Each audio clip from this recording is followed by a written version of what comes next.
दोस्तों, लीना पापा को घर लेकर जाने के लिए खींच रही थी क्योंकि पापा शराब पीकर स्वर्ग में पहुंचे हुए थे। तभी अचानक दुकान की ओनर आकर शराब के पैसे मांगने लगती है।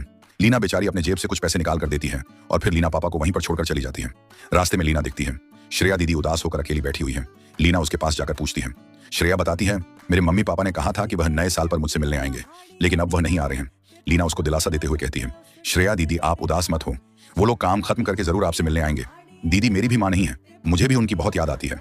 तभी लीना बोतल निकाल कर कहती है, आप इस जादुई विश बोतल से अपनी इच्छा मांग लो। फिर श्रेया हाथ जोड़कर अपनी विश मांगने लगती है। मेरी इच्छा है कि मेरे मम्मी पापा नए साल पर मुझसे मिलने आए। जब श्रेया आंखें खोलकर देखती है तो उसके मम्मी पापा सामने खड़े थे। श्रेया भागकर मम्मी से गले मिलती है और पापा उसके लिए नई साइकिल भी लाए। श्रेया साइकिल को देखकर बहुत खुश होती है और यह नजारा देखकर लीना बहुत उदास होती है और हाथ जोड़कर फिश बोतल से अपनी इच्छा मांगती है। तभी वहां पर चाची आ जाती है और लीना को अपने साथ घर ले जाती है। चाची लीना से पूछती है, इस बार नए साल पर तुम्हें क्या तोहफा चाहिए?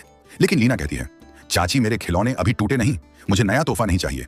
चाची कहती है, तुम्हारे मन में जो भी हो उसे मांग लो। मगर लीना उनसे कुछ भी नहीं मांगती है और उदास होकर अपने घर पर चली जाती। घर पहुंचकर लीना टॉमी के साथ बैठकर कुछ सोच रही, लेकिन लीना को नहीं पता था कि चाचा चाची आज रात को उसको बहुत बड़ा सरप्राइज देने की तैयारी कर रहे हैं। इधर लीना वहीं बैठे बैठे ही सो जाती है। तभी अचानक चाचा चाची आकर उसको कहीं लेकर जाने लगते हैं। जब चाची लीना की आंखें खोलती हैं तो सामने इतनी प्यारी साइकिल देखकर लीना खुशी से झूम उठती है और फिर चाची को एक गीली प्यारी सी पप्पी देती है। तभी चाचा रंग बिरंगे वाले पटाखे फोड़ देता है।